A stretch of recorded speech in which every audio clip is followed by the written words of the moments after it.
cabe a cada um de nós refletir sobre o significado desse dia sagrado. Então, nós sempre damos o exemplo de Zaqueu, porque todo mundo conhece Zaqueu, né? Zaqueu é uma figura aí bem popular, né? Então, por que esse dia é tão especial? Porque é o dia que mobiliza o coração e a alma de todos os povos, como nenhum outro, tá? Porque é o dia da capará, tá? É o dia que Hashem suspende qualquer ação negativa que poderia ter sobre nós. É o dia em que Midá, Kenegdo Midá, fica em halt, né? Recebe lá um halt, civilization, para, não vai ter. Midá, Kenegdo Midá, não para, espera para ver como é que o irmão vai lidar com a sua transgressão, né? Então, Yom Kippur marca o dia em que Moshe, após implorar a Hashem durante 80 dias para perdoar Bnei Israel, né? E o Erevirav também, né? Porque lá estava, lembre-se, né? Aquele povo que estava ali em volta do bezerro de ouro, né? Não era só Bnei Israel, era Bnei Israel e o Erevirav, né? Tá? Do pecado do bezerro de ouro, finalmente consegue obter o perdão divino. Era 10 de Tishrei, a data consagrada como Yom Kippur, quando Hashem finalmente disse a Moshe: perdoei de acordo com tuas palavras, tá? Então, nós temos que emular Moshe Rabbeinu. Okay? Interessante notar que levou apenas 40 dias para que Moshe recebesse a Torá de Hashem no Monte Sinai, mas levou o dobro, 80 dias, para que ele obtivesse o perdão para seu povo, após o pecado do bezerro de ouro. Isso é muito importante, né? Porque não existe tal coisa, recebeu Jesus Cristo, então só salvo você e sua família para sempre. Esquece isso, irmãos, tá? Se isso fosse verdade, o mundo não estava nessa miséria que ele está, tá? Okay? Nós estamos pagando caro a idolatria, muito caro. Então, o irmão Eduardo, hoje, me mandou um vídeo, assim, em estado de Mônica, sabe? O irmão Eduardo estava em estado de Mônica. Era um tipo, assim, homem e mulher, né? Porque hoje a gente não sabe se é homem ou é homem e mulher, gente. Mas ele era um homem e mulher, né? Com as unhas pintadas de preto, não sei o quê. Porque não tem para ninguém, que nós fizemos tudo quanto é tipo de macumbaria, o Lula vai vencer e os Exu vão tomar conta do Brasil. Não existe nada disso, é odmivador, tá? Irmãos, eu estou tentando levar vocês nesse Havilei Mashiach para um nível diferente do nível profano. Eu estou procurando levar vocês para o Haskot Ikvil. Por que esse evento está ocorrendo? O que Hashem deseja de nós com esse evento? Todo evento é um sinal, tá? Okay? Então não tem macumbaria. Irmãos, prestem atenção, se macumba fosse uma coisa que desse certo, a África não seria a merda que é. Tão simples quanto. Se Jesus Cristo salvasse essa invenção romana, não haveria miséria nos países católicos, tá? Tão simples quanto, tá? É isso que o irmão tem que raciocinar, né? Qual é o sinal que eu recebo? Tá aí a miséria do católico, do evangélico, né? Tá? Okay? Então, aí eu acalmei o Eduardo, né? Toda vez que a gente tem um pensamento desse aqui, o que a gente tem que fazer? En od mivador. Acabou. Tá? Mas quando ele finalmente desce da montanha em Yom Kippur, ele traz um novo par de tábuas, que nunca se quebraram, como ocorreram com as primeiras. Isso nos ensina que é muito mais fácil refazer um relacionamento após tê-lo quebrado do que fazê-lo pela primeira vez. Tá? Okay? Então, é muito mais difícil você restaurar uma situação. Então, a techuvá, ela é muito difícil, tá, pessoa, tá?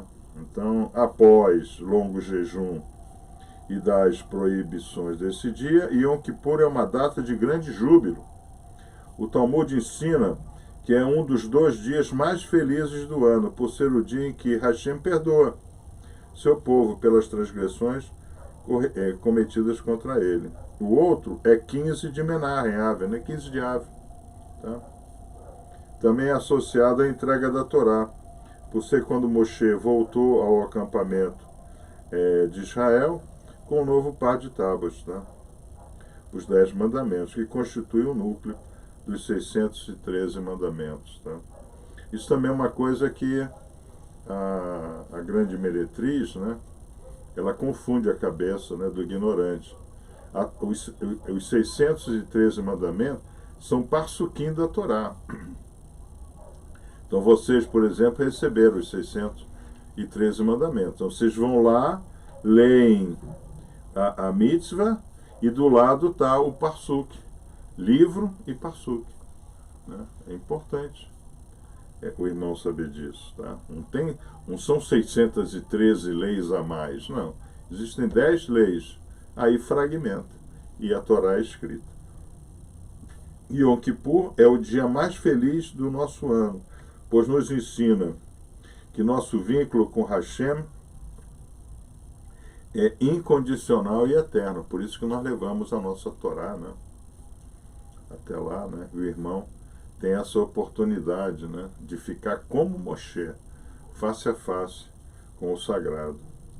Se o Todo-Poderoso perdoou nosso povo pelo pecado do bezerro de ouro, ele também há de nos perdoar pelos pecados que possamos ter cometido contra ele. Lembre-se, pecado cometido contra ele. O pecado a transgressão que eu fiz contra terceiros, não tem jeito. Eu tenho que fazer como Zaqueu. Eu tenho que procurar o indivíduo e dizer: eu cobrei a mais, estou te devolvendo 4 vezes o que eu lhe cobrei a mais. Tá? Então, não tem essa de, eu fiz esse negócio errado, então eu vou fazer essa outra. Não é outra coisa que você tem que fazer, não. Você tem que ir lá ao encontro, vamos assim dizer, do prejudicado. Você é o prejudicador, então o prejudicado, né? Tá, isso é muito importante. Então vamos ver, vamos para o nosso artigo, né, da Morachá, abordagem tríplice à vida judaica. Assim como a existência do mundo se sustenta em seus 3 pilares, né, Torá, Avodá, Gemilut, Hassadim, né, então nós sabemos que Torá, Tefilim e Sedaká, né, os 3 T's, né. Também os judeus devem viver uma vida baseada na Teshuvá, Tefilá e Sedaká, não apenas em Rosh Hashanah e Yom Kippur, e nos dias de festa, mas todos os dias de nossas vidas. Tá? Então, é importante, né? O centro da loja, ele tem lá 3 colunas, né? Vamos pegar aqui o centro da loja para lembrar os irmãos, né? Como é que é o centro da loja? Deixa eu ver se eu acho aqui, centro da loja. Então aqui no centro da loja nós temos as 3 colunas: Torá, Tefilim e Sedaká. Torá, Tefilim é ação, é o esquadrão, né? E Sedaká é o compasso, no caso, né? Então nós temos os 3 grandes luminares, as 3 colunas, né, que são as colunas que sustentam esse mundo, né? Então esse mundo é sustentado por essas 3 colunas, tá? Ok? Ok? Muito bem, vamos lá. Não basta que vivamos uma vida como um profeta, fazendo atos de bondade e lutando pela justiça. Temos que agir sempre de forma correta com todo ser humano, como qualquer outro, independentemente da nacionalidade ou religião. Tá? Okay? Então, isso é muito comum, né? Quer dizer, dentro do judaísmo, né, a gente vê que o ortodoxo não bate de frente com o Rabad, né? O Rabad não bate de frente com Lá em Nova York é comum ver isso, né? Nova York. Quem já foi a Nova York sabe, ali em torno da 40, né? tem aqueles ortodoxos, né, que tem as lojas de eletrônicos, né? Mas não longe dali, na Park Avenue, né, tem a sinagoga mais rica do mundo, né, que são judeus seculares, né, como as Schwartz, né, não tem barba, se vestem com terno italiano, né, esse tipo de coisa. Tá? Eles batem de frente. Tá? Então nós não podemos ser assim. Né, tá?